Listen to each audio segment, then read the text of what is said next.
E aí, tudo bem? Já parou para pensar numa coisa?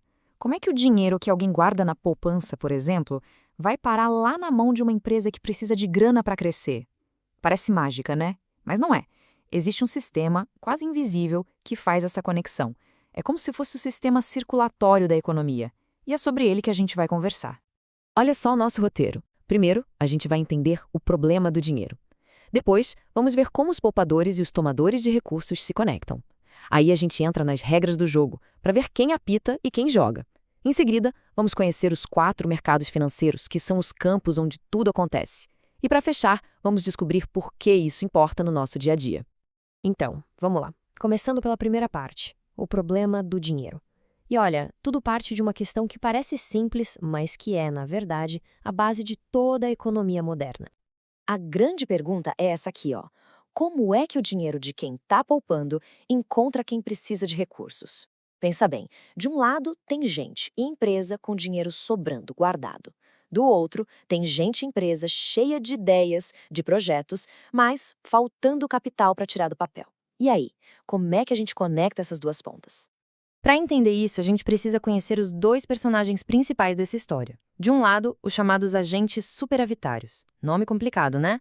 Mas são basicamente os poupadores, pessoas ou empresas que têm mais dinheiro do que precisam gastar agora. Do outro lado, os agentes deficitários, ou seja, os tomadores.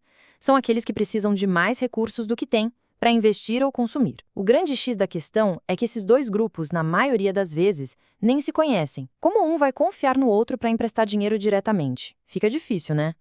E é aí que a mágica acontece.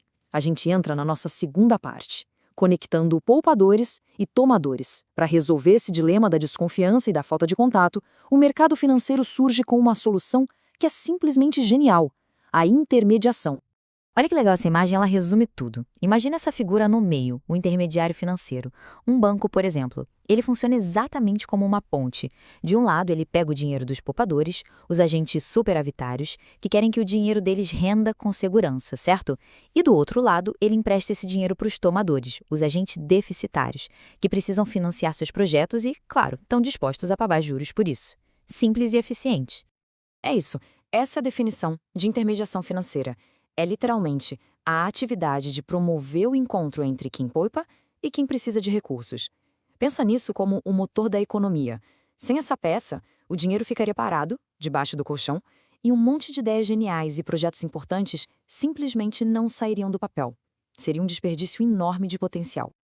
Beleza, já entendemos como a conexão funciona. Mas claro, isso não pode ser uma bagunça, né? Não é terra de ninguém. Para todo mundo confiar nesse sistema, precisa ter regras muito claras. E é disso que a gente vai falar agora. As regras do jogo, ou seja, a estrutura do nosso sistema financeiro nacional. Pensa no Sistema Financeiro Nacional, o SFN, como um campeonato de futebol. Ele tem 3 níveis bem definidos.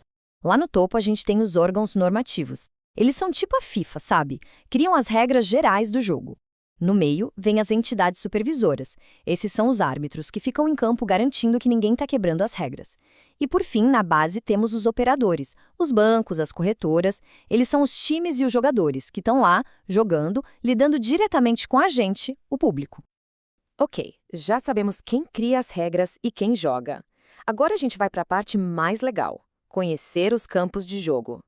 Vamos para a nossa quarta seção, os 4 mercados financeiros.